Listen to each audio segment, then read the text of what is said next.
Saudara dan saudari yang dikasihi Tuhan, kita berjumpa dalam acara Mendekap Kasih Tuhan, bersumber pada 1001 renungan inspiratif karya Romo Frans Sales SCY, dan sebagai renungan singkat bagi saudara dan saudari yang sedang menderita sakit, baik yang dirawat di rumah sakit maupun di rumah sendiri, dirawat bersama keluarga.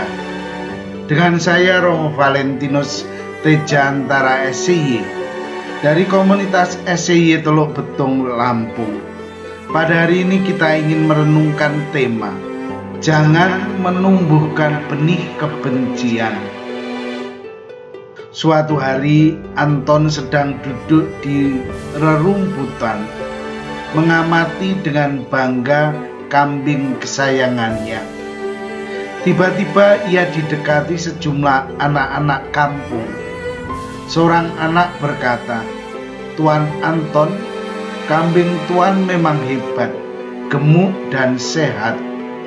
Bagaimana kalau besok kita sembelih untuk pesta bersama?" Anton tersenyum mendengar kata-kata anak-anak itu. Lantas ia berkata, belum. Kambing ini belum begitu gemuk." Salah seorang anak yang lain berkata dengan penuh keyakinan, Tuan Anton, apakah Tuan belum mendengar bahwa besok adalah hari kiamat?" Anton kembali tersenyum. Namun ia kesal juga melayani desakan demi desakan. Lalu ia mengambil keputusan. Ia berkata, "Oke, baik.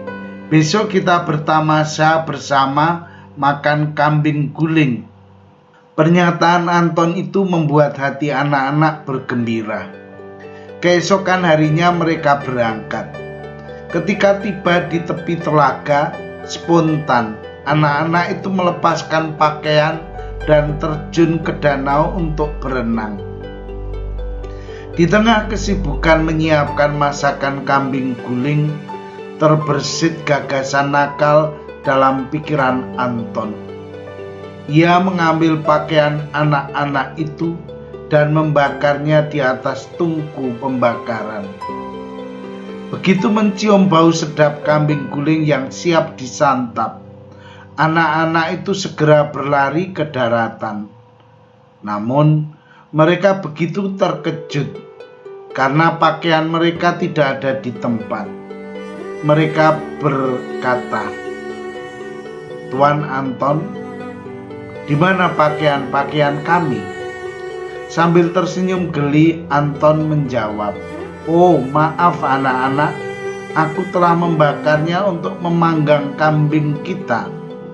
Kalian toh tidak memerlukan lagi, sebab hari ini dunia akan kiamat."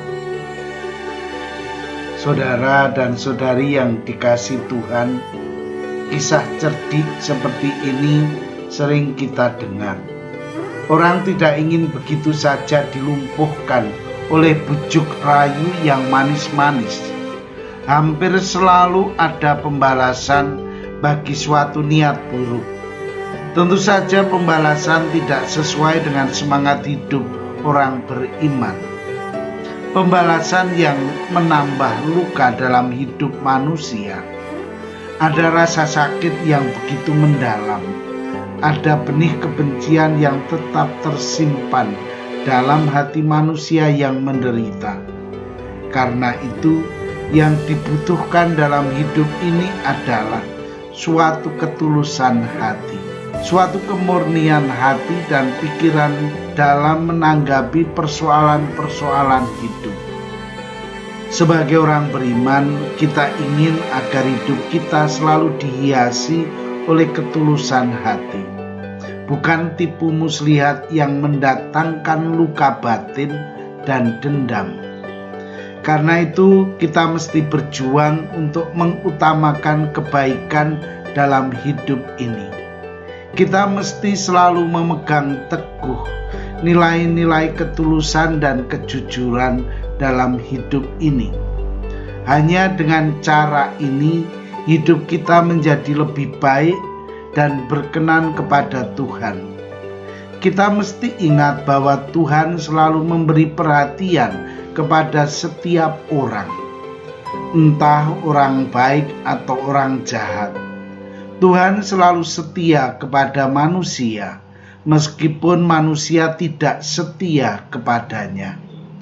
Saudara dan saudari yang terkasih, marilah kita mengakhiri renungan singkat kita dengan menyatukan iman, harapan, dan kasih setia kita kepada Tuhan.